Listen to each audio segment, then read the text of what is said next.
Talking about the fallout of the pandemic, now it's not just had an impact on kids and those who could not have access to digital education, but it has also turned business owners into job seekers.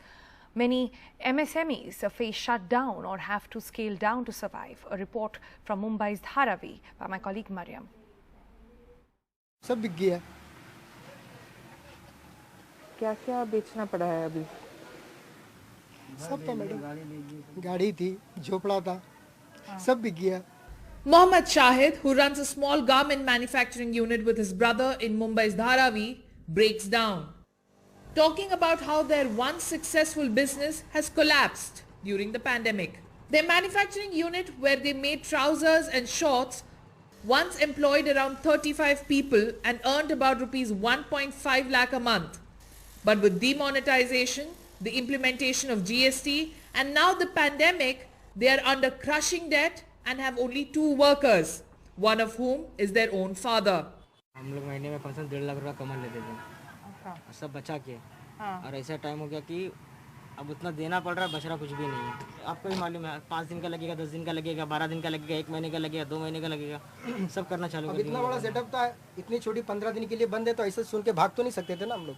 सोचे 15 दिन की बात है, कारीगर को 40-40 दिन तक कारीगरों को बिठा के हम लोगों ने ये दिया है, खर्चा दिया है कि लो भाई खाओ पियो। 15 दिन की बात है, 10 दिन की बात है, 20 दिन की बात है, लेकिन ऐसा करते करते करते बहुत लंबा हो गया।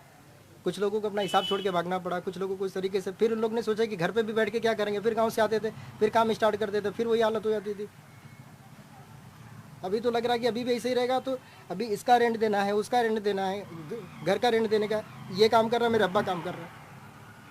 अब्बा पहले काम करते थे? हाँ, अब्बा काम करे। अब्बा का 3 ऑपरेशन हुआ, बाईपास का हुआ, लेकिन वो भी घर बैठे बैठे बोले क्या करूँगा, ऊपर ही बैठ के काम कर रहे हैं।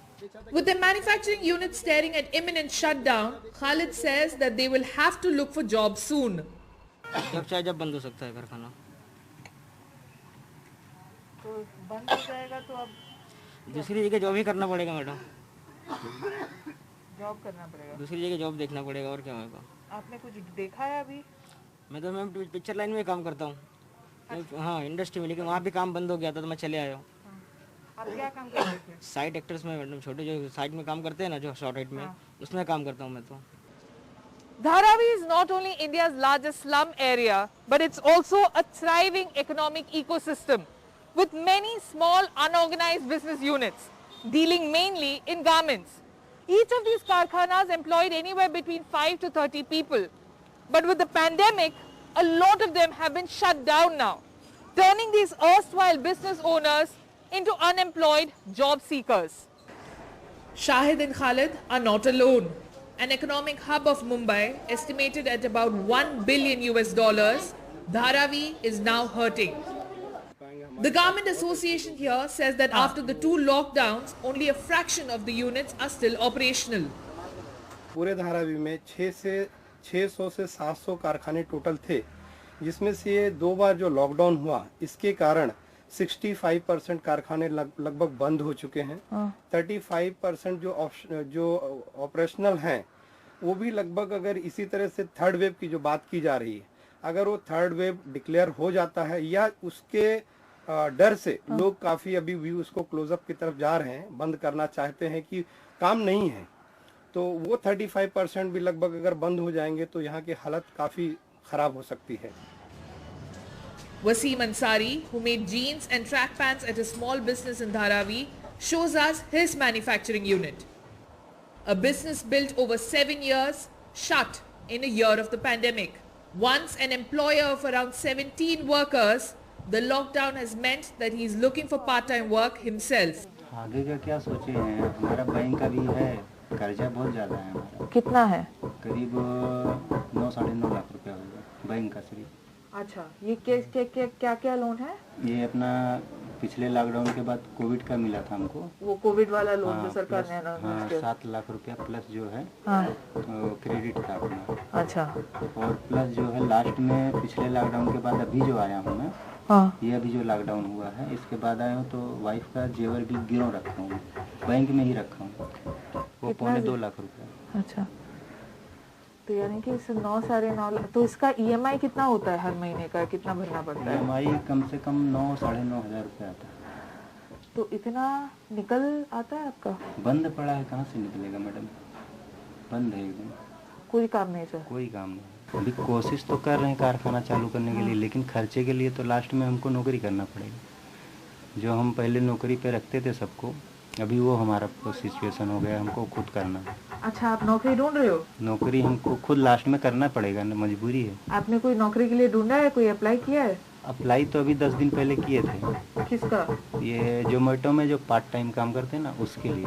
अच्छा। हाँ, पूरा डॉक्यूमेंट भी मैंने मतलब सब दे दिया था। उसमें कितना तनख्वाह आ जाएगा आपका? जो भी मतलब पार्ट टाइम में खर्चे के लिए सिर्फ होएगा मैडम, सिर्फ खर्चा अपना चला सकते बस। जो भी होएगा 6,000, 7,000, 8,000 रेगुलर करना है पार्ट टाइम, बाकी अपने को कारखाना वापस खड़ा करने की कोशिश कर रहे हैं। Not just Dharavi, MSMEs are hurting all across India. A local circle survey from last month showed that about 59% startups and MSMEs in India were likely to scale down, shut down or sell their businesses this year. When asked about support for small businesses, the Maharashtra government said they have done what they could and instead directed us to the central government's loan scheme for small businesses during the pandemic. केंद्र सरकार तो 4 लाख करोड़ का ऐलान कर चुकी है जमीन पे। लोन है सर, तो अभी कर्ज दो और कर्ज लो, वो उनका कार्यक्रम है। राज्य सरकार के बजट के अनुरूप जितना भी संभवता है उन सभी लोगों के लिए हमने योजना बनाई। हमने रिक्शा चालकों को कुछ मदद किया जाए, हॉकर्स को किया जाए, और बेरोजगारी दूर करने के लिए ये जो ऑन जॉब ट्रेनिंग वाली स्कीम है, 1 लाख का टारगेट है इस साल का, अगले साल से 2 लाख का टारगेट करेंगे। तो जो बेरोजगारी दूर करने के लिए एक नया कार्यक्रम है, हमें लगता है इसका फायदा होगा। But those like Wasim and brothers Shahid and Khalid already have loans which they are currently struggling to repay. Another loan may not be the answer. जो लोन बीच में दिया गया है कोविड के नाम पे, ये उतना फायदेमंद मुझे नहीं लगता, क्योंकि इसके जो इंटरेस्ट हैं बीच बीच में हमें भरना पड़ता है। हमें 1 साल के लिए उसको मोरेटोरियम पीरियड के हिसाब से नई पेमेंट करना था, रीपेमेंट नहीं होना था। बट जून मंथ से अभी रीपेमेंट शुरू हो गया है। और जो लोग पहले से सीसी अकाउंट यूज कर रहे थे, वो भी मोरेटोरियम के फौरन बाद उसको 3 किस्त बना दी गई थी, और वो 3 किस्त भरने में बहुत सारे अकाउंट एनपीए की तरफ चले गए। 3 महीने का एक साथ भरने के लिए लोग उस लायक नहीं थे, और बहुत सारे अकाउंट उसमें भी खराब होना शुरू हो गए। Mukhtar Ansari's garment manufacturing unit is not shut yet, but he has downsized by half to 20 after the lockdown. But even of those machines, only 5 are being used currently. Like the others, his business is now staring at monthly losses of about rupees 20 to 50,000 after the pandemic. With a possible third wave forecast, he says his business will not survive without help. सरकार बोलती है कि हम कारोबार के लिए ये योजना कर रहे हैं, वो योजना कर रहे हैं। अगर ऐसा कुछ नहीं मिला तो बहुत ढेर सारे कारखाने बंद हो गए और बंद भी हो जाएंगे। With camera person Sanjay Mandal, this is Mariam Alavi for NDTV.